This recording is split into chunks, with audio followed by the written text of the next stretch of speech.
Aloha! Here we are, together again, Botany 101, and my name is Angela Nishimoto. Okay. So today, we're doing stimulating beverages. Doesn't that sound great? I believe in that. Okay. Our objectives for today include, and we only have a couple, but they're quite stimulating, and you have coffee, tea, and chocolate. I wish you coffee, tea, and chocolate. And we're also talking about Coca-Cola and other drinks as well. So what do these all have in common? Okay, they have caffeine. Now caffeine is a chemical, of course, it is a chemical type which we call an alkaloid. And alkaloids are certain kind of chemicals, usually from plants. Now in the plants, what does it do? Okay, because remember, when plants are doing something, they're producing a product, they're not doing it for us. Okay, they're doing it for themselves. Some scientists believe that plants have caffeine in them and other related alkaloids to actually protect them from something coming to eat them. Something coming along, walking along, taking a bite, and oh, it doesn't taste so good, okay? Anyway, alkaloids for the plant, maybe for protection. For us, okay, what is this caffeine here? So here we have one image of caffeine. You can see it has nitrogens, it has oxygens. It is an organic compound after all too, okay? You can infer that the carbons are located various, like here and here and here and etc. Yeah? So the carbons are there. See, so caffeine produced from plants. Here's another image, three-dimensional shape here, looks very nice, very good. You see where the nitrogens are, it's kind of like a space filling image. What does it do? It stimulates the central nervous system. Okay, the central nervous system, CNS. What is the central nervous system? Well, it's part of our bodies, okay, and it includes the brain and the spinal cord, right? Pretty much, that's the central nervous system. They call it central because it's pretty central, yeah, your head, in your head, under your skull, okay, and your backbone, all right, in your backbone. So in the central nervous system, this particular alkaloid works to stimulate us, okay, makes us think faster, makes us talk faster. There's a whole bunch of different kind of effects that we can expect from caffeine, okay, mainly a stimulant to the central nervous system. That can mean all kinds of things, which we'll find out. It can give you pep, okay? Say you're kind of lagging, you wake up in the morning, you go, oh no, I don't want to go to work. Well, what can you do? You can have a cup of coffee, or you can have a cup of tea, whatever with your breakfast, and then that'll kind of gear you up. You'll kind of gird your loins, for the day. So it can pep you up, make you stimulated. Like I'm a little stimulated. I had a little bit of some cake a little while ago, so I'm a little caffeinated because I'm kind of sensitive to chemicals. Anyway, so it can pep you up, give you so-called energy. Okay, that's one thing that caffeine can do. Okay. Another thing it can actually improve your physical performance when you're doing any kind of exercise. So here, it's a young lady swimming, for one thing. It looks like she's doing the, what do you call that? The breaststroke. And this young fellow here, look at this, he looks like he's in very good shape. He's running through the water. So whenever you do this kind of resistance training where you're training in a resistant fashion, the movement of your body is working against the water, the pressure of the water against your body, okay? So caffeine can actually let you perform better physically, okay, for different kinds of tasks, including these physical sorts, exercising. Another thing which can be very good for caffeine, if you're concerned about weight, is that, usually when you're using energy that's stored in your body, generally you're going to have it from the glycogen that's stored in your muscle cells and also in your liver. Okay, so your glycogen is then broken down into blood sugar, glucose, and etc. But when you're actually taking caffeine, that can kind of let an avenue open up so you can actually draw on fat that your body has stored. Everybody knows pretty much that fat that you have on your body is not easy to lose. In fact, all your fat cells, your adipocytes, you always have as many as you do have. Even if you lose a lot of weight, you still have all the fat cells that you ever had. It's just that they've gotten smaller, okay? So here's a triglyceride, a typical kind of fat. This part here is one tail, this one here is another, and this is a third. And here's a glycerol, so here's a triglyceride. It takes a little bit of an interpretation to look at this. This area with this little parenthesis is showing that this structure is repeated to an X power or to a Y power, to a Z power. So this is actually a whole chain of hydrocarbons. And here you have this little asterisk just saying that they could have something else at the end here, okay? Anyway, so stored fat. So caffeine, one of the things that you'll see in diet pills, stuff that people are taking so they can lose weight, oftentimes has a lot of caffeine in it because that will help you metabolize the fat in your body. Okay, because in the United States, you know, in our current world that we live in right now, people consider fat to be bad. Okay, it's not necessarily bad. Fat is just fat, you know. It's not really in itself good or bad. Now, another thing that caffeine can do for you, if this is what you want to go, is that it increases your dexterity with fine hand motions, especially when you're doing something that you've done before, crocheting, knitting, sewing, putting machine parts together, doing any kind of work that requires fine motor skills that you've already learned, that's already ingrained in your brain, that you know how to do it. You can go it faster, you can do it more efficiently on caffeine, okay? On stimulants, okay? Another thing that caffeine has been used for, a lot of drug companies, including makers of aspirin and etc., you know, acetaminophen, you can actually take caffeine with pain relievers and they will enhance the effect of pain relievers. Another thing, if you're so unfortunate as to have hurt most people will hurt their back sometimes. Sometimes what the doctor will do, they'll give you a prescription pain reliever. And boy, when you look on the pain reliever, look at their ingredients, sometimes they have like 250 milligrams of caffeine in it. And what it is that this particular pain reliever does actually help, you know, in terms of getting the caffeine will help the pain relievers to do their work better. So I remember I had a friend, and she kind of she had another friend, and she said, "Oh no, so and so, she'll actually take her pain relievers with Coca-Cola." And then I just and she didn't know at the time that the Coca-Cola would be actually enhancing it. She thought of drugs, that this woman was taking drugs and mixing drugs together. You know, that wasn't actually the case. What actually is happening is that maybe the sugar in the Coca-Cola was acting maybe like a carrier into the cell. Don't know, maybe that. But also the caffeine in Coca-Cola or in coffee or in tea can actually help the pain reliever do more work. I think that this particular woman would have migraine headaches. And not just that, is that when you have migraine headaches, generally what that means is your blood vessels are dilated. Caffeine actually helps to constrict your blood vessels. Okay, so that can actually help with headaches. Okay, so here's another kind of image. Here what we hear.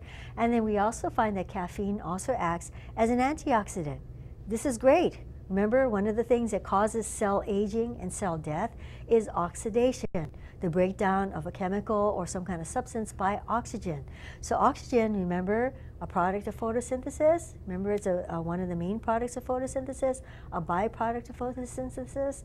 All living things practically need oxygen now. We needed to do cellular aerobic respiration. But remember too, oxygen was one of the Earth's first air pollutants. And oxygen does break other things down. Oxidation, cell death is actually something that happens because of the presence of oxygen and some of its intermediate forms and etc. So caffeine can work as an antioxidant, can help to offset the damage that oxygen can do to our bodies, to our cells. Okay? We have those superoxide radicals and all that other kind of stuff, you know. So, so caffeine can act as an antioxidant, okay? Now, this caffeine also can have negative effects. For one thing, caffeine is addictive, physically addictive, okay? And if somebody is addicted to caffeine or takes in a lot of caffeine, for one thing, so if you do take in a lot of caffeine, you can actually have sleepless nights. You know, your mind is firing. Remember, caffeine is a stimulant to the central nervous system. So your mind, your neurons, your nerve cells in your brain, firing, so you can't fall asleep. You're just all too wound up, okay? Nervousness, irritability too. You notice when somebody's really stressed out, they get really grouchy. Well, same thing when you've taken a lot of caffeine. The person can get to be really irritable. And here, this looks like, I think it's called a sagittal section through somebody's head. Okay, a dead person's head. This person isn't alive. But we're just kind of showing the location of several glands, including the hypothalamus, right? So that actually is like one of the main pathways. And I know that the caffeine can actually speed up your metabolism, which is governed, okay, by your various glands. Another thing, because it's addictive, generally if you drink, like even if you only drink two cups of coffee in one day or one morning, that's all you have all day. what can happen is that if you just stop drinking coffee, you can get a lot of different kinds of withdrawal symptoms, including nervousness, including irritability, just like any other kind of substance that you're addicted to. It's not going to be as full-blown as something, much more serious. I'm not more serious, but more dramatic. Say that if somebody was addicted to morphine or one of those opiates, yeah? But you will probably have withdrawal symptoms, including headaches, bad headaches. Now, one of the main plants that give us caffeine, of course, is coffee. Okay, coffee, Coffea arabica, and of course, it comes from a plant. So here are some coffee plants. You can see they're relatively small trees, and these are just ablazing, just blooming with flowers here. So they have white flowers. Okay, very, very attractive plant. I'm going to go into some of the characteristics of these plants. Excuse me. For one thing, okay, the origins of coffee is shrouded in mystery, okay, shrouded in myth, all right? So the origins, nobody knows exactly how it originated, but people believe that coffee originated in the highlands of Ethiopia in Africa, okay? So the story goes that there are these a goat herd. Now this man is a goat herd, yeah? He actually has a whole bunch of goats, yeah? So a shepherd, of course, herds sheep. Is like a person who pays attention to and makes sure that the sheep get into the fold and they go where they're supposed to. They kind of take care of it. So a cow herd herds cows, and a goat herd herds goats. So generally in Ethiopia and places in the Middle East, a lot of people are goat herds, yeah? So what happened is that the goats were actually out there foraging, eating whatever's there, and they came back when they were friskier. They had more energy, jumping around and playing and all this kind of stuff. So the goat herd went out and he investigated, and he found out that they were eating these fruits of a particular kind of tree. The story goes that this person that we don't know his name, that he went out and he tried some of this, and it made him pretty frisky and pretty stimulated too. So then what they did is that eventually people in that area of the world, in the Ethiopian highlands, in the area surrounding there, they started making like a cake. They'd actually get the fruit or the seed inside, mash it up, and add some fat to it maybe, and eat it as a food and as an energizing food. Okay, so this is like, sort of the beginning. So here we're having coffee, a mythic beginning, because nobody exactly knows how people ever found out about it. Okay, and this plant, of course, is native to Ethiopia, especially the highland areas. And here's Ethiopia here, okay, right at the tip, near the tip of the Arabian Peninsula here in Eastern Africa, okay, Eastern Africa, Eastern area. And here, nice, beautiful view of the Ethiopian highlands here. It looks like a goat, I think, yeah. Of course, goats, they can jump all over the place. They're just amazing animals. I think that they're kind of sweet, I don't know if I would like myself to eat goat meat, but people have different things. I guess because when I was younger, we had a pet goat named Maggie.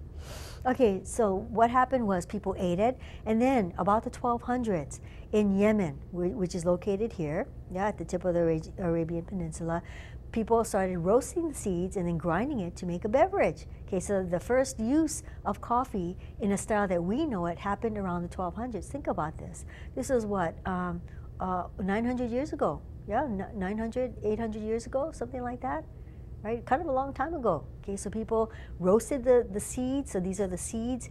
Generally, the fruits have one or two of these coffee nibs in there, two of these seeds. Usually they have two. Sometimes they only have one, okay? But in Yemen, in the 1200s. Then what happened is that the coffee, since it stimulated people, it was used to keep people up, okay, in the Arab world. Okay, so even now, if you go to Turkey or places where you have people who are Islamic, you have a lot of coffee places, and this is something that people use. What did they use it for? They used it for mostly staying up so they could pray, so they could study, so they could do their religious stuff, okay? So another thing then this use in a religious sense then got translated into a social drinking sort of thing, okay? So this is an image of a coffee house, somewhere in the Arab world. I'm not exactly sure where. I think I had the notes for this someplace, but I forgot in the interim time. Sorry about that. And here, this is in the modern world. You see these men in I don't know what country this is. I think this is in Syria. But you have these men. Here's one man with a tobacco cigarette here. Here's another man. He's kind of drawing on a hookah. You know, hookah, which is a way some people take in smoke. They will actually smoke. I guess the water cools the smoke or something like that. And here they have their coffee, very thick, maybe Turkish coffee. I'm not exactly sure, but I think it's in that area there someplace. But still, coffee houses, very important, okay? Think of Starbucks, okay? Think of what used to be Borders Cafe that doesn't exist anymore, okay? Anyway, from that area then, it was actually taken to Europe in the 1600s, okay? Coffee itself, all right? And in the 1700s, you had the birth of coffee houses in Europe. Coffee houses, very important. Coffee houses were places where people talked business, people talked about art. They went on and on talking about art, talking about the philosophy of art, talking about all kinds of stuff. Intellectual discussions, you had salons, and probably people served coffee in salons, you know, some of these very important women who were sort of like running salons with very important men speaking about very important ideas, discussions, and politics. You see these people here? D'Alembert, Diderot, Rousseau, Montesquieu, and one more that we'll see in a bit. These are people that in World Civ you will have found out that they were what they call the philosophs. What are philosophs? Soph means wisdom. Sophia is a word that means wisdom, okay? And or Sophie or Sophia. And phil, it means to love. You know, like you can talk about hydrophile, something that loves water, okay? So philosophs are people who loved ideas. Coffee houses, central nervous system stimulants, a lot of talking, a lot of passion, okay? These are people who seeded what we later now we call the French Revolution, okay? Very important to Western civilization, due in part to coffee houses. In fact, this is the man, Voltaire, author of Candide, which I haven't read, but someday maybe I will. Anyway, so here you have all these different things, fomenting all kinds of stuff, including revolution. And in fact, I think in one point in history, I think that they tried to outlaw coffee houses because people were just getting all fired up, all stimulated, and getting ideas. That's the one thing, is that we humans, this is one thing that people can never erase out of our particular species. We can think, you know? So caffeine, coffee, apparently fueled that, because what you have is you had these authors of the French Revolution. They were the intellectual framework for what you could hang the French Revolution on, sort of like a kind of an embarrassing way to put it.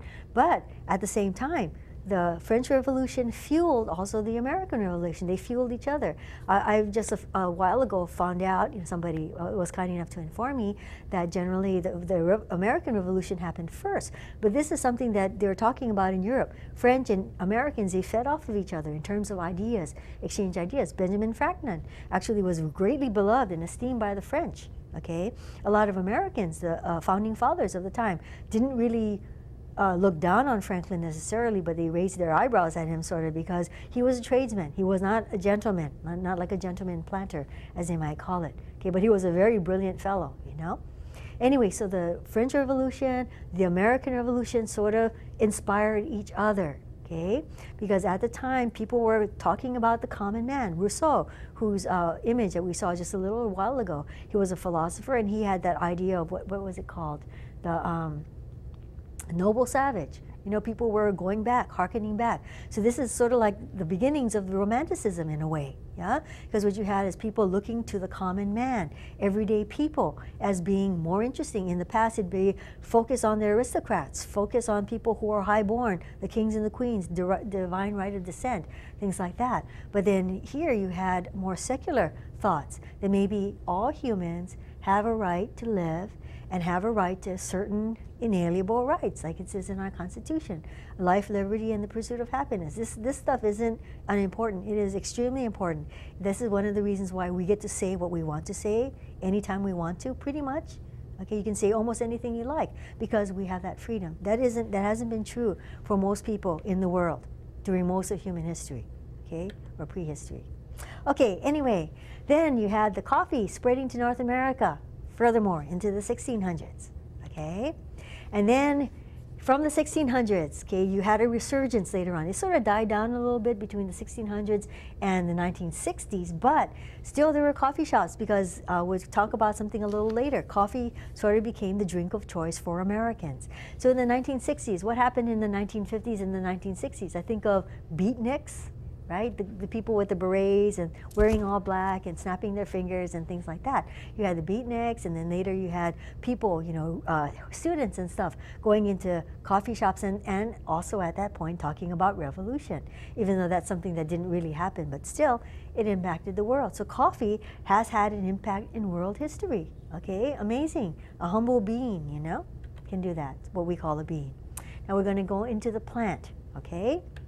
So generally, the plant itself is not that is actually an attractive plant, glossy leaves. It's a small tree or shrub, okay?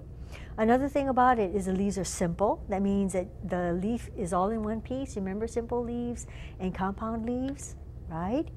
And generally, it has a small white flower. After pollination and fertilization, it develops into something that they call a cherry. I guess they call it a coffee cherry because it's red, okay? Now generally the plant, even though it is from highland area of Ethiopia, so it likes cool kind of weather, mostly cool, so it can grow in the tropics or subtropics. It doesn't like temperate. It will not survive a freeze, okay? The plant needs to have pretty mild weather, okay? But it likes to grow in the cool highlands, like this cool highlands of Ethiopia, right?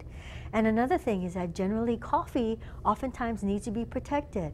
So this is not showing that well a little bit, but these are some of the trees. I guess they prune them back that this plantation has grown to actually shelter the coffee trees. They're like mother of coffee. They're trees that allow the coffee trees to grow and flower and fruit in shade. I think coffee also doesn't like wind either. They're sensitive to wind damage as well. And so here in Hawaii too, what happens? Some people who have coffee business, not coffee business, but you actually have people with going over to Kona. They actually have people whose families maybe own a coffee plantation, Kona coffee, premium coffee, known the world over, and I think it was very right for people to actually try to copyright the name and make sure the quality and the standards went high. It's like once you lose quality, for a product, you can't ever get it again. It's like losing a good reputation. It really is true. It's just so difficult to get back a good reputation if you have lost it. Okay? Anyway, so Kona coffee, some people in Hawaii might have memories of, in the summertime or whenever they harvest, flying over to Kona from Oahu and helping their family on the Big Island pick coffee, because generally in many places they still hand pick it. Even though if you grow it in kind of gently rolling kind of slopes, you can actually use mechanical harvesters. They'll actually grab the tree and shake it and shake the fruits off the tree, So usually the fruits are hand-picked. Okay, another thing that you see here, that these fruits that are red are ripe, but you have a whole bunch that are not ripe yet. Okay, so I guess we can thank the fact that the plants actually have an abscission zone that allows it to fall off. If a coffee picker, if a machine is used to pick it, they see that one of those machines can actually do the work of 100 pickers, Another thing, what happens next is that it's depulped. What that means is that the pulp around the seed or the seeds are removed, and then the seed coats around the seeds are removed also, okay? Then they roast the seeds as well, okay? And then once you roast the seed, then it makes it more liable to break down. So usually the freshly roasted coffee beans and freshly ground coffee beans are supposed to be the best. So people who are real coffee connoisseurs, they can tell the difference. If you actually had a little bag of coffee sitting in your freezer for 2 or 3 months, people can tell that it's not as fresh as it might be, So when you buy coffee, and you have sales at some of the drugstores and supermarkets and such, a good thing to do is just buy as much that you can use, like within a month or so, if you drink coffee on a regular basis. I usually don't, because it just makes me much too hyper, Okay, so from bean to brew, what happens? Okay, first of all, so what the smell like? So one of the great things about coffee is the way it smells. It smells wonderful, in the morning. And the taste of it too, it depends on how, what temperatures you roast it at, okay, as well as how long you roast it and etc. Okay, so for light roast, generally people roast the coffee beans, what they call the beans, about 414 to about 424 degrees Fahrenheit, okay? I use Fahrenheit here not because I don't have the Celsius temperatures, but because for a lot of Americans, this actually makes more sense to them than, like, if you say something Celsius, for most people, almost everybody, it doesn't mean anything to them. They don't feel like a point of reference for that. Okay? Then we also have the fact that generally the higher the temperature that the bean is roasted at, the darker the beans will be. So you have everything from a really light roast all the way to a black roast, which has like more and more flavor. So I guess the lighter roasts are also sweeter, okay? Lighter roasts are sweeter, darker roasts maybe less sweet, or some people might call bitter, more bitter. So this is actually about the color of the cherry. It's sort of like a olivey, light olive green color, yeah? And then of course you see this whole gradation depending on who's doing the roasting, how long they're roasting it, what temperature, yeah? So when you do have coffee, it's best to use it, you know, when it's freshly roasted and freshly ground, because it will actually start to deteriorate soon after you roast it. Okay, so best uses of coffee. If you can, you know, use one bag of coffee and then get another one after you do that. That's probably the best coffee if that's what you like. Okay, so if we look here, if you want to look here under the Elmo, I have a little a bag of coffee here. Nice coffee made from Hawaii Coffee Roasters. This is pretty good coffee, and you can see that here in Hawaii, of course, we have a lot of premium coffees, but this one here has some chocolate and macadamia added to it too. Some people really, really like the flavored coffees in that way. Some people really, really can't stand them, but still, it's nice, you know, to be able to have this kind of choice. This is something that we in Hawaii and in the United States, we're very fortunate. You know, we have the luxury of choice. Not everybody has that, you know, but still, people like coffee. You know, it's a good thing. Now, instant coffee. Okay, instant coffee came into being in 1901. Enterprising fellow found a way to actually, what he did, he actually got brewed coffee, and then he dried it up really fast and crystallized it. Okay, so that's what we call instant coffee. I remember too, instant coffee. One memory that I remember is that I think my mom had been at work. I was maybe about 10 or 11 years old at the time, and the lady from our church, one of the ladies from our church came to visit, and my father said, "Oh, go make some coffee." I thought, I don't know how to make coffee. So I got, you know, the whatever it was, Folgers instant coffee. And I thought, well, you know, because I was anxious. I was like, oh no, what if I mess up? So then what I thought is, oh, if I get it to them fast, I won't have to worry about it so much. So what I did is I ran the hot tap water and put it in the cups, and then spooned the instant coffee in there. And of course it was terrible, you know.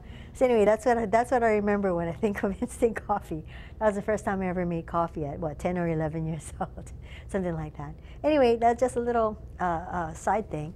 And if we look on the computer now, here's an image of some instant coffee. Yeah, so it does. I guess they actually make it look this way because they wanted to make it look like ground coffee. They wanted to, you know, the psychological thing.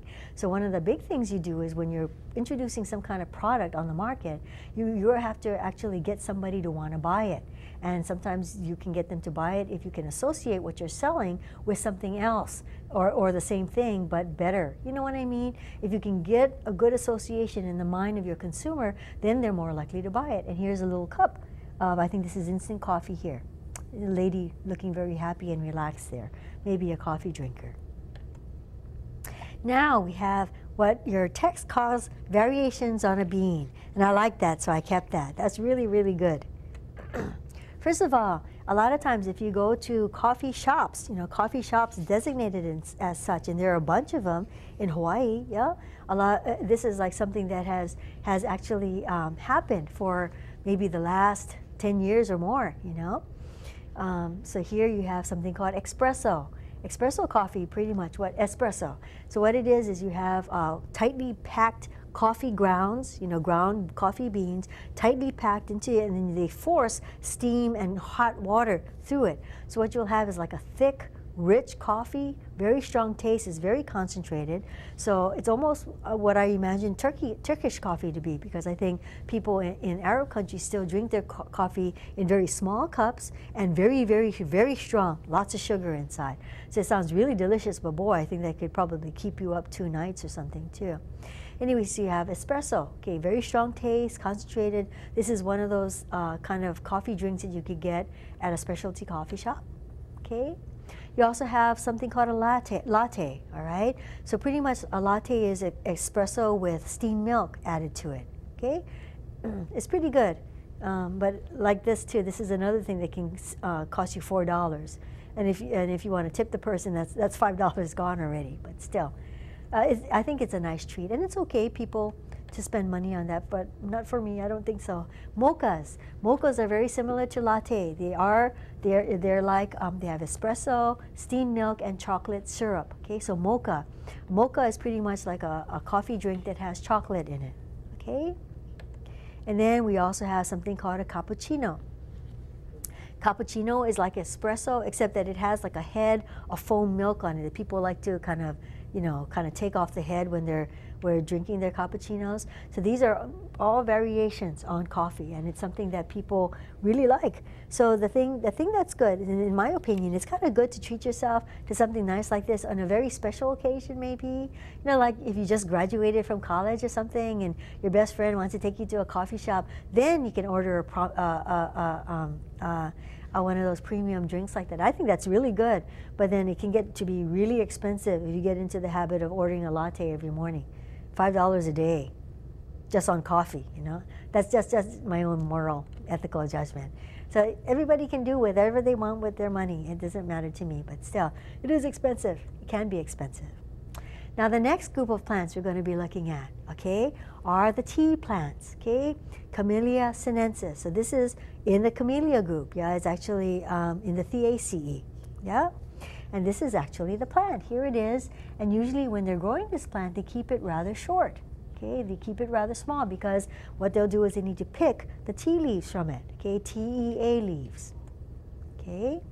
Now the origins of this plant also, just like coffee, is shrouded in mystery, okay, shrouded in myth. So there's a story, Chinese people tell the story that the Chinese emperor, okay, in 2737 BC, he happened to be sitting down with a pot of water being boiled, and these leaves from a plant fell into his boiling water, and he tasted it, and it was good, okay. So this is like a depiction of the emperor. Okay, and one thing to remember sometimes is when you're looking at Asian art, is that oftentimes, I know in Japanese art, this is how it was, that if you look at an image that's supposed to be a person, almost never does it really look like the person. Because I think Japanese people, maybe Chinese people might have had the same thing. Or Japanese people, artists, one of the things they said, it was like the height of rudeness to actually depict somebody as they were, because I guess, you know, in Japan, people don't like to be different from each other, something like that. But I remember that from art history. They say in Japanese art, they don't ever make it look like the actual person. And a lot of the art depicting famous people, like this particular emperor, was probably drawn or painted centuries after the person had lived. So 2737 BC, what is that? That's more than 4,000 years ago, yeah? Anyway, so that's one story about the origin of tea. Another story of the origin of tea, okay, had an Indian priest, okay, his name Bodhidharma. Okay, here's a depiction of Bodhidharma, okay. Bodhidharma, what did he do? He vowed to contemplate Buddha and Buddha's teaching, okay. He vowed to, I came across 2 versions of the story. One of them was that he was going to stay awake for 7 years, no sleep. Okay. Another version of the story said he was going to stay awake for 9 years. Anyway, so he'd actually gone through years of this, and when he got to the 7th or the 8th year, something like that, he kept almost falling asleep. So in desperation, he grabbed some leaves of a nearby bush, stuffed it into his mouth, and chewed it, and he found that it kept him awake. Another version of the same story said that he was so angry at himself because he kept falling asleep when he wanted to be contemplating the Buddhist ideals or thinking about Buddha, contemplating, meditating, and such, that he actually cut his eyelids off. So this thing, which Japanese people call a daruma, Okay, they have these big staring eyes. They have these big eyes because, of course, the priest himself, he was an Indian. He was from India. Yeah, so I guess Indian people have larger eyes than Japanese people, and so you have these big staring eyes, and also the eyes are staring because he cut his eyelids off. And I think another version of the story also talked about that his legs were giving him problems, so he cut his legs off as well. Okay, it's kind of an extreme story, but this is true. I guess this is like a tale to tell people to kind of show the power of determination. My gosh. Anyway, so what they call a daruma is like a little, I should have brought one. I have a couple at home, but it's like a little kind of oval-shaped, egg-shaped sort of figure with a big head, big staring eyes. Usually one side is painted in, and when the person has received a daruma or gets one, they paint in with a wish or a goal. After they accomplish the goal, they paint in the other eye. They don't have to tell anybody about what their goal is. It could be finishing school. It could be getting engaged. It could be naming your first child. Anything very, very special that you're working toward. Okay, because of course, Bodhidharma, his story about, boy, getting kind of radical there, cutting his eyelids off and stuff. But still, determination and reaching your goal. So when you paint in that other eye, you can be happy, especially if it's something that you've been working for years. Once you've done something like that, I mean, it's just amazing, the feeling and happiness and the pride that you can take for doing what you have done. Okay? Now, tea, thought to be native to the areas, sort of between Tibet and China and India, in that little area there, Myanmar, which is also known as Burma. Right around here, kind of highland areas, okay? Right around here, okay, in this map of Asia, right? Now, history, okay, the history of this, okay, partly a little bit. First of all, okay, the Dutch first took tea to Holland in the 1600s, because remember, 1400s, 1500s, 1600s, these were the so-called voyages of discovery, where you had a lot of European ships going out to promote trade and etc. So tea was first taken to Holland, okay, into the 1600s, and from there it was sort of disseminated or moved out to other areas of Europe, including England. And then in England, this became the drink of choice. It actually crowded out any of the coffee houses. At one point, they actually had at least one coffee house on each corner on every street in London. But then the tea house actually, or the tea actually got to be served in coffee houses too. And of course, now the British are really, really associated with tea as well, right? High tea and etc. Finally then, it went to North America in the 1650s, okay? And the American colonials, because this is before there was a United States of America. This was in the 1650s. People really glommed onto tea and it became a favorite beverage, okay?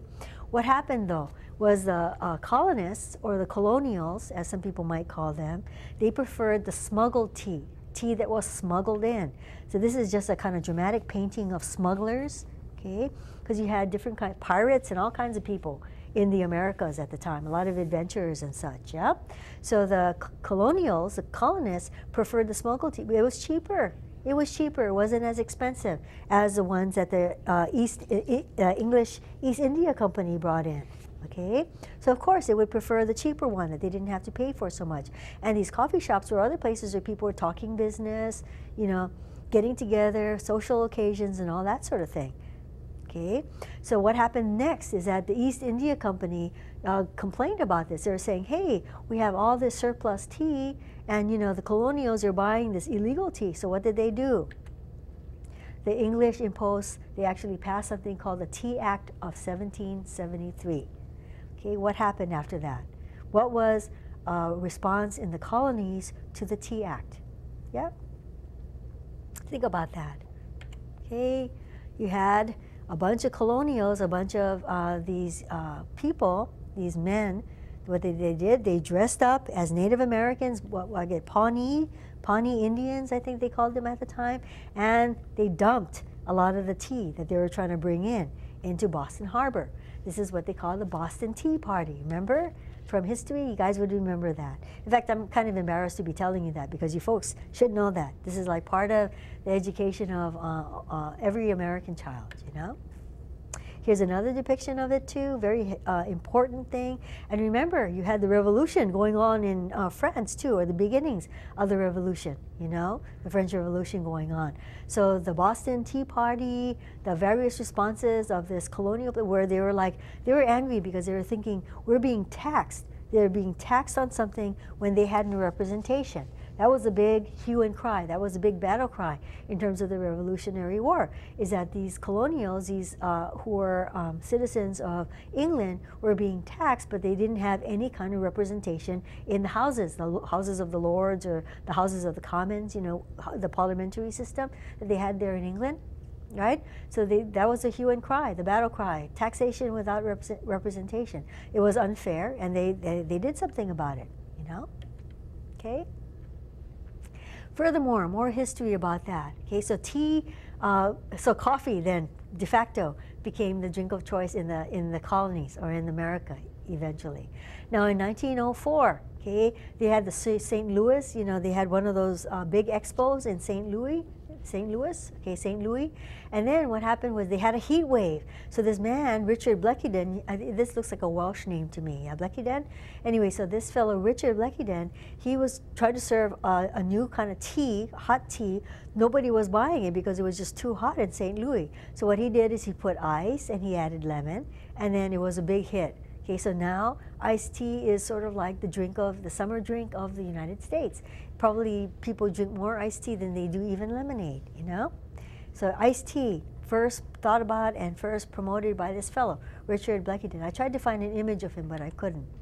Another innovation, also in 1904, this other fellow, a dealer, you know, a merchant, he packaged tea in silk bags as samples to send to some different patrons and such.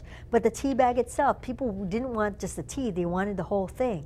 So the tea bag, invented by Thomas Sullivan in 1904. Some people might decry, oh, you know, that's not such a good thing, because people sometimes like to make rituals of tea too, yeah? Which you're going to find out in a little bit. And of course, like in England, what did they do? They'd heat hot water, they'd have a strainer, you know, they'd have the tea leaves floating in the pot brewing, and then they'd pour the liquid through a strainer into the cup. That was one way that people made tea. A good thing about the tea bag in some ways is that the small pieces of tea leaves, which people would pretty much discard or not use very much, could be used in the tea bag. Whereas premium teas, even now, they tend to use whole leaf teas, you know, whole leaves and etc. So tea itself, amazing. It's probably even more popular than water. Tea is the world's most popular drink. About 800 million cups or glasses of tea are consumed by humans every day. 800 million. So when you think about it, that makes sense. When you think of the places in the world where people drink tea for their main drink, you have India for one thing, you have China, two other places that tea might have originated in. Okay, plus other places, I think Russia too. Russian people are also big tea drinkers, you know, that area of where we have the former Soviet Union. I think they call it chai, yeah, in the Soviet Union, the former Soviet Union. They call it chai. Excuse me. Now we also have ceremonies and customs that we can talk a little bit about too with tea, okay? So, for one thing, British high tea. British high tea actually came about when a lady, you know, a lady of a landed gentry probably, because usually I think that the English people at the time, they only had like one main meal a day, and then they had a small meal, I think, in the morning, but at night is when they had their big meal, a big meal with meats and all kinds of stuff. But I think at the time, in country areas, people only ate one big meal a day. So what this lady, she said, I am so tired of feeling faint and feeling so weak and feeling so hungry. So what she did is that she initiated what they call a high tea. I guess they had tea, they had bread and butter, they had other kinds of sandwiches, they had pastries, you know, crumpets, different biscuits or cookies and things like that. But then, so she actually started this, and then it kind of caught on. And so British high tea, you can actually also have a high tea over, I think it's called the Waioli Tea Room, which is on Manoa Road. They do actually have a English style or a traditional style high tea. That might be a nice treat if you want to take your girlfriend or a lady friend someplace, you know? It's very good. It's supposed to be very good quality food too, because they have cakes, they have tarts, they have pastries, they have sandwiches. It really is a really good, that could be your main meal of the day. And that is sort of like what the British high tea came to be. So it's quite substantial. In some places, like when people don't have a whole lot of money, their tea could be a cup of tea with maybe milk and sugar, or lemon and sugar, milk and sugar, and then what they'll have is they'll have bread and butter. Okay, that's basic kind of tea.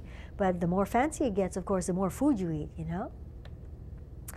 Okay, so generally you'd have brewed tea, and they put cream in it, maybe sweetener too.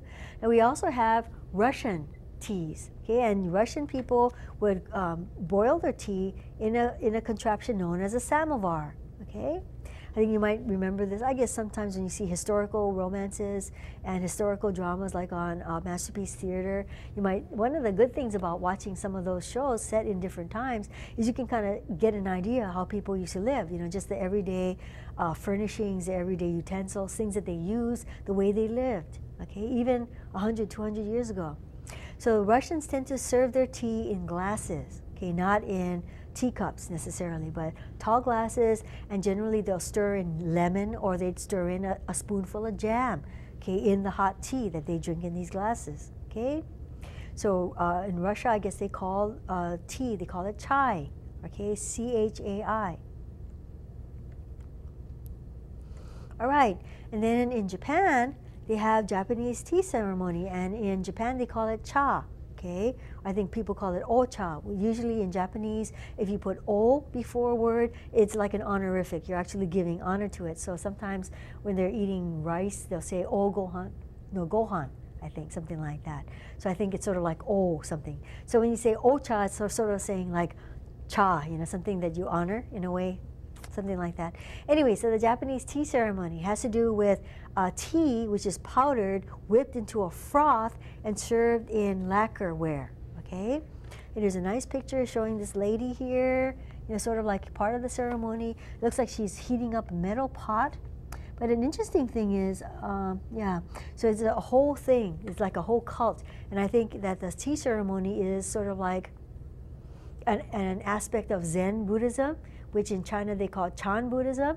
And I think, in fact, that Bodhidharma might have been one of the founders of Chan Buddhism or in China. I think that he was supposed to have been a missionary too, or I might be mixing him up with a different ascetic. But generally, tea in Japan and in China was used to keep people awake so they could pray or keep them in meditation. You know, some of those shows that you might have seen where you have these disciples are sitting like in a row and they're meditating, sitting like that, and then you see, you know, their priest or somebody who's supervising them walking around with this big bamboo stick, and he's hitting them, you know. He's actually helping them. He's actually helping them to stay awake so they can continue their meditations. It seems kind of funny, but you know, there are reasons for things, you know.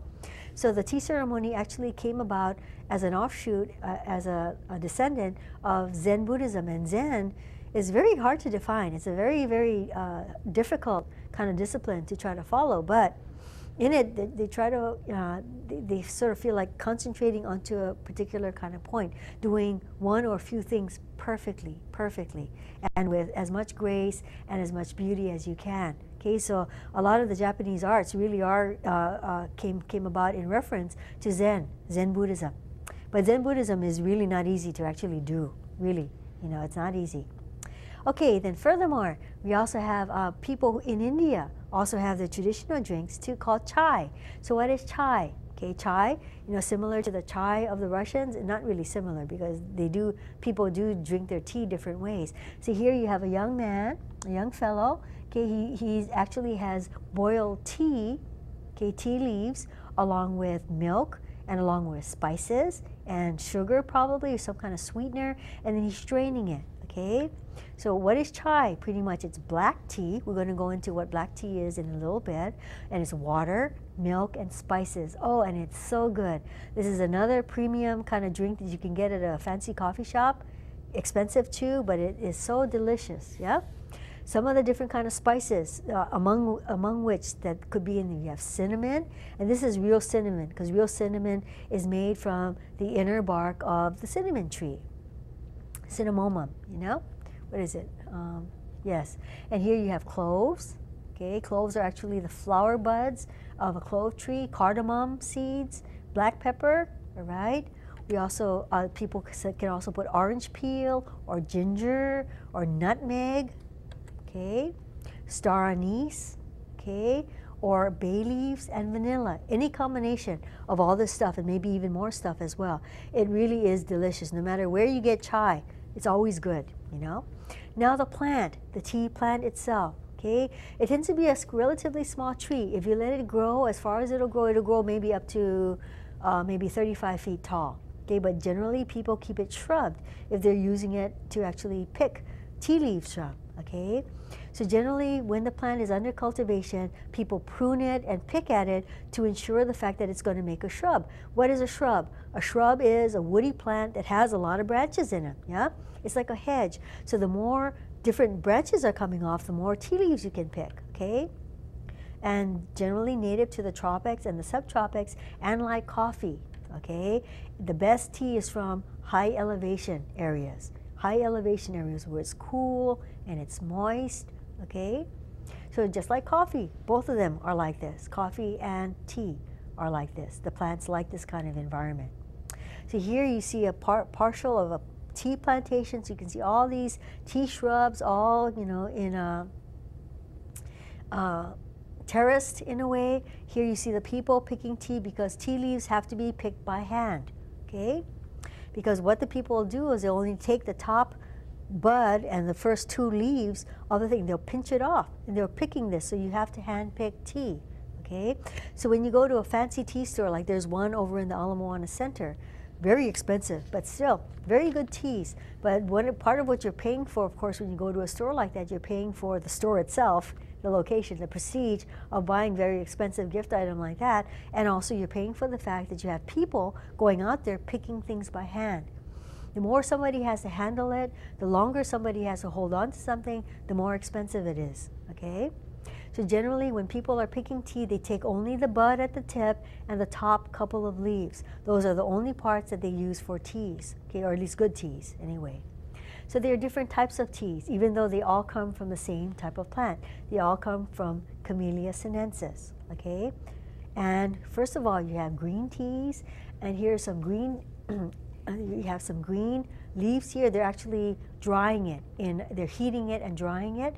But you can see the green tea, even when it's dried, it's still green in color, okay? It hasn't been fermented at all, all right? Then we also have oolong teas, okay? Oolong tea, you can see from this, is sort of like a greenish, brownish in color. It's a little bit fermented about half the way, all right? So these are sort of half fermented, and then they're withered a little bit, but they tend to be a greenish brown, okay?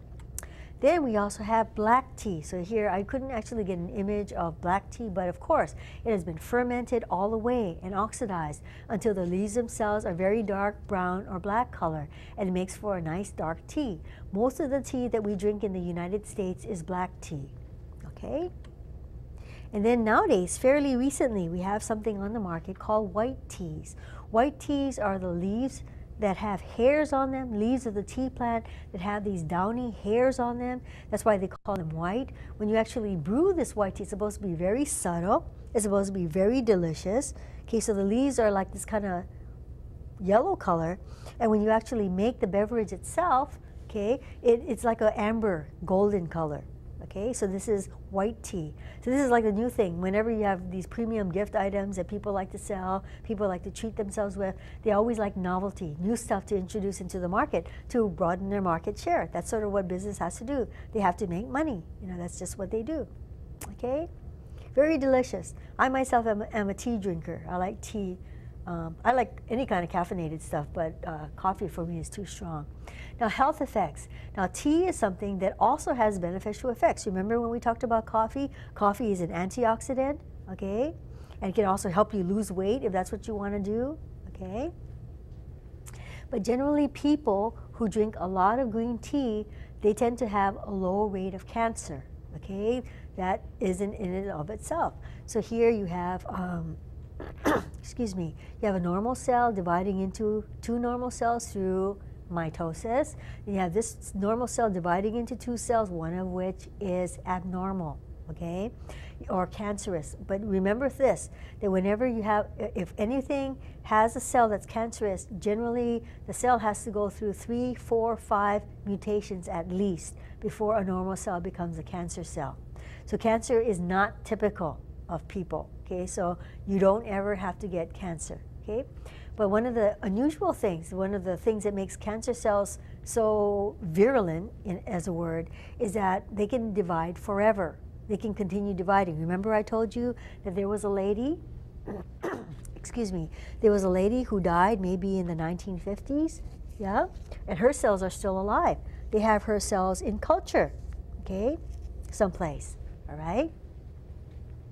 Anyway, so generally, if people drink a lot of green tea, generally those people tend to have low rates of cancer. I think they have done controlled double-blind studies of these things.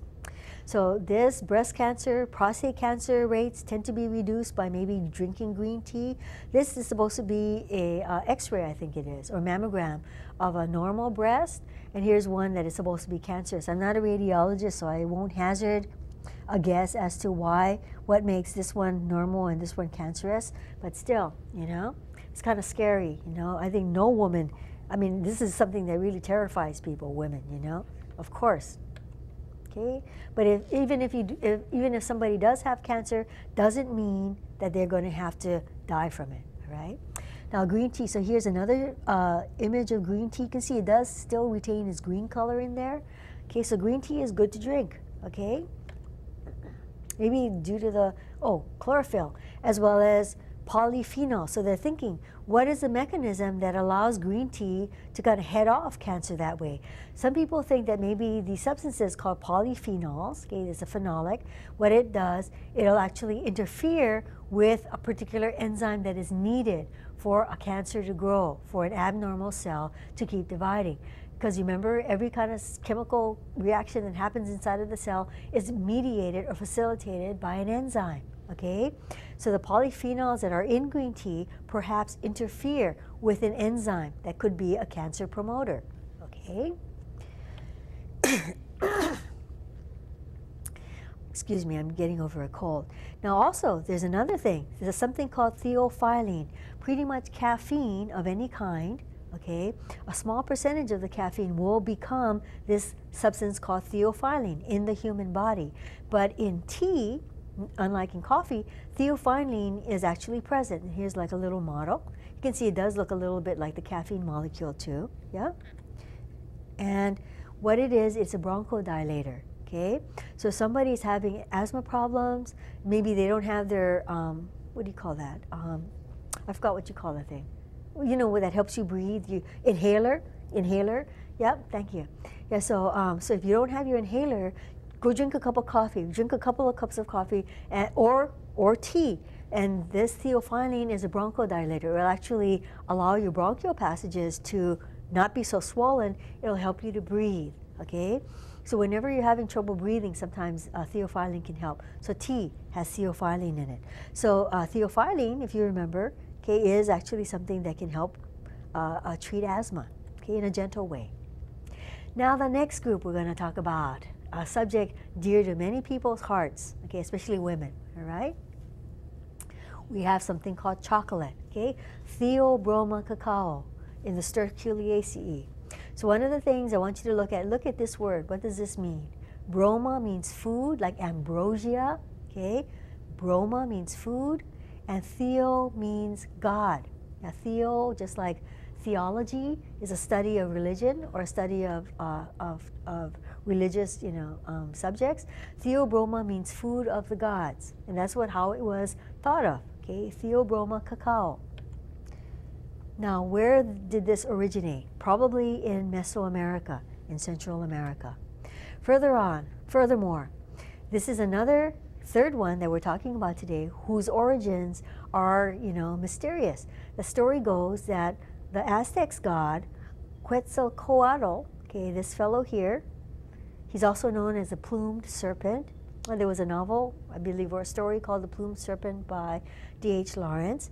So this is him in one of his incarnations, one of his forms, and this is Quetzalcoatl in a human form. Okay, so this god actually gave cacao beans to humans, okay, to allow them. So here we have another, story about how. So you can see in all three cultures, whether in Ethiopia, whether in Asia, China and India, and also here in Mesoamerica. Okay, plants are very much associated with divinity, with religion, okay, with life, and are the way we approach it, the way we look at life, the way we look at where we came from. Plants intimately associated in that way. Okay. So of course, native to Central America. So they think maybe cacao might have been domesticated in Central America and South America, independently of each other, right? And in Central America, okay, the Aztec Empire, it was consumed only by the highborn people, only by the aristocrats and priests. Now Columbus was exposed to it, but he didn't really get, he didn't really get it. He didn't really see how important it was. Now in Cortez in 1519, Hernando Cortez invaded Mexico. Here, boy, has a Spanish eyes and very stern-looking fellow, huh? And so he observed the emperor of the Aztecs, Moctezuma. This is actually not a misspelling because I guess what we call Montezuma, his name is more correctly pronounced Moctezuma. Okay, and he was drinking a drink called chocolatl. Okay, chocolatl. So what it was the roasted seeds of Theobroma cacao, ground, mixed with spices, and some of the spices included chili peppers and vanilla beans. Then this liquid was beaten to a froth and drunk that way. So the chocolatl of Moctezuma was completely different from the chocolate drink that we drink today. And chocolate, of course, is not just a drink. People might know it more intimately in form of chocolate bars and all that bad stuff, right? Anyway, so this drink was whipped to foam and then consumed. From Central America, it was taken to Spain because, of course, Cortez was from Spain. It's taken to Spain, and the people in Spain added sugar, took out some of the spices, added sugar to make it better tasting to them, And then by 1650, it was throughout Europe. Okay, yikes, yikes. Okay, so I just wanted to show you something here under the Elmo. So this here is actually supplemental. These are actually chocolate nibs. These are actually chocolate seeds from Theobroma cacao. It is from this that the chocolate liquor and everything else. But this is actually something that they're selling for health food nowadays. Okay, raw chocolate, no sugar added and stuff. I've eaten a few of those, and it is actually bitter. It's very bitter.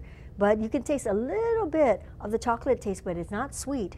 Okay, it's not sweet. It's bitter, in fact. So probably the drink that Moctezuma was drinking must have been bitter, spicy, all that kind of stuff. If you saw the movie Chocolat, right? Didn't the woman in there? I never saw that movie, but I heard that the woman in that movie actually put chili pepper in one of her drinks that she was making for somebody, right?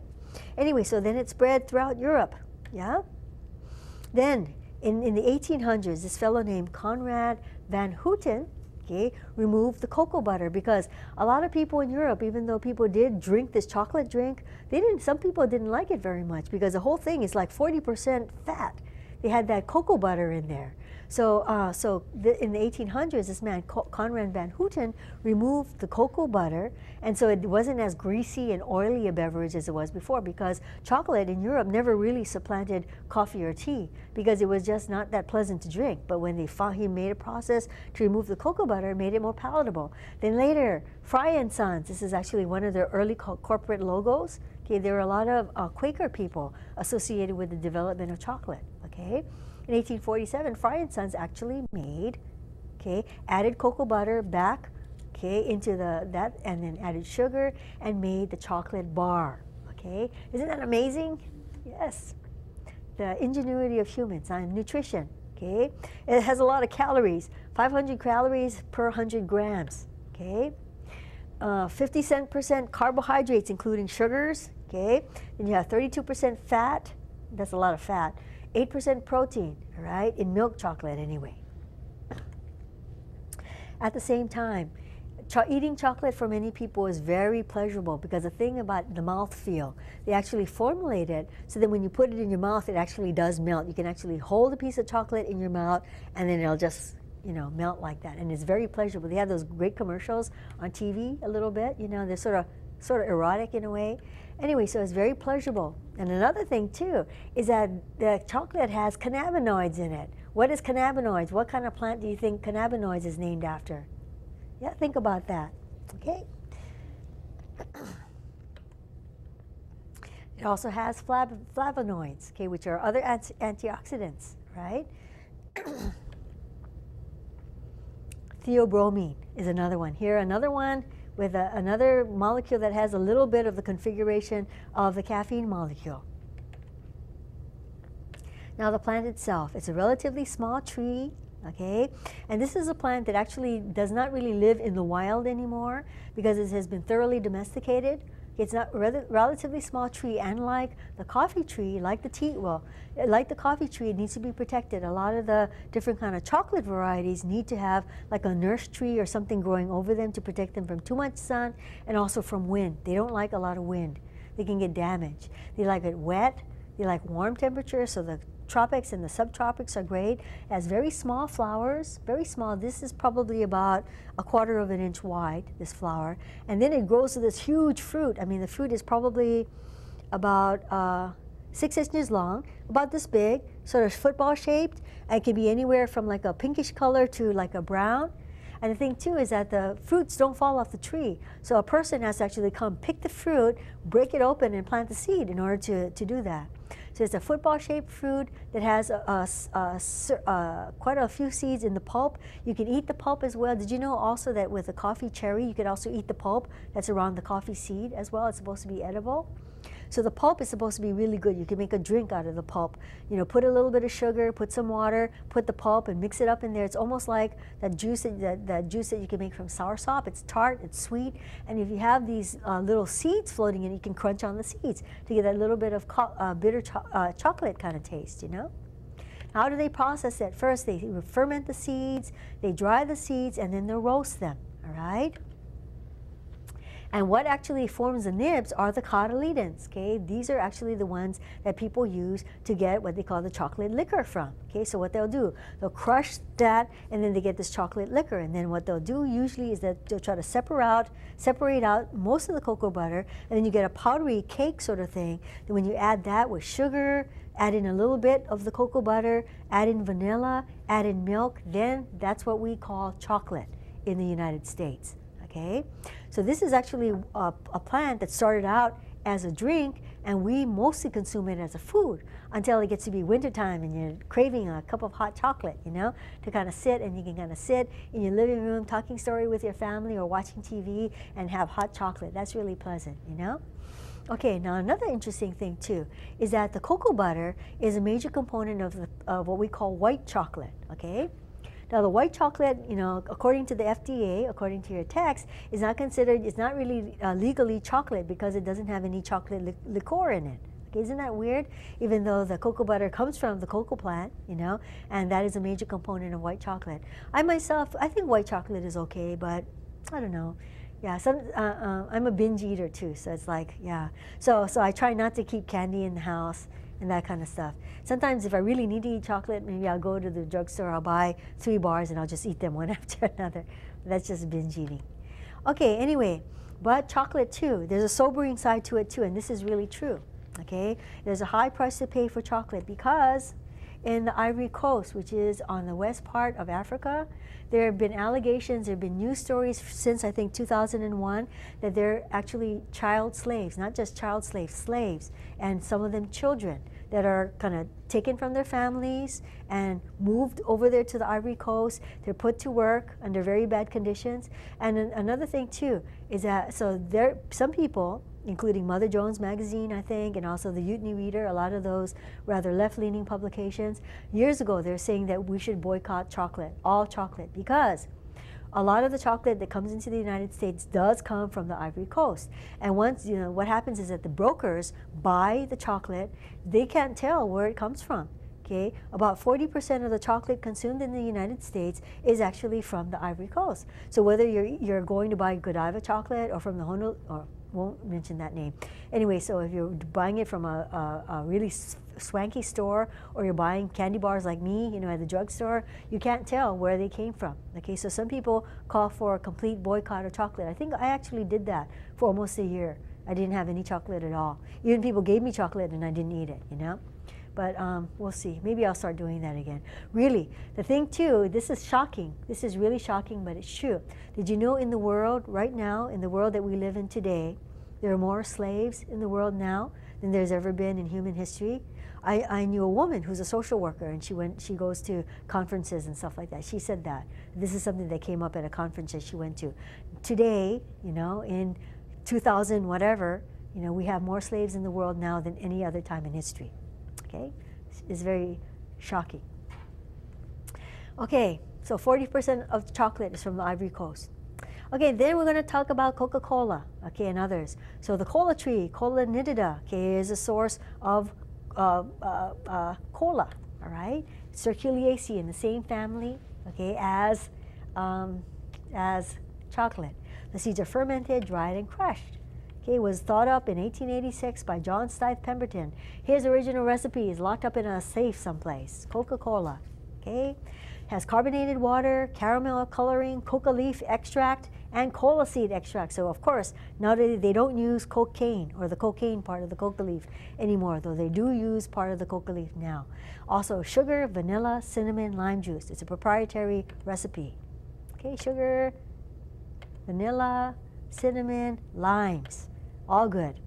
We also have mate from Central and South America, guarana, okay, from Brazil. I think it's called guarana, okay? Another caffeinated sort of thing here, okay? And here's some powder. Here we go, all right? So here we have a nice drink. I've never tasted this. I have tasted mate, and it's pretty good, all right? Summary. So actually, okay, we're going to go into the summary, and then we're going to get into a next part, okay? First of all, the summary, all right? Caffeine, we get into caffeine and its pluses and minuses, and it's all its contributions to humankind, including democracy, all right? Alkaloids as well, okay? So caffeine is alkaloids. Coffee, tea, and chocolate. Now lastly, okay, Coca-Cola, that's something else as well, okay?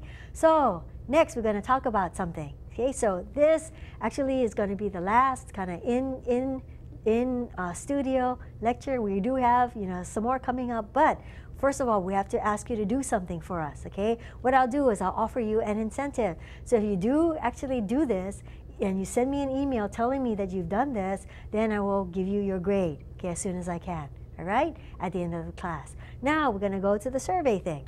Alrighty, so the survey here, okay? First of all, you need to get onto WebCTO, open a web browser, Internet Explorer or Netscape. Okay? Then in the URL or address box, you type in this address. Take a look at this. Write it down. I'll give you a minute.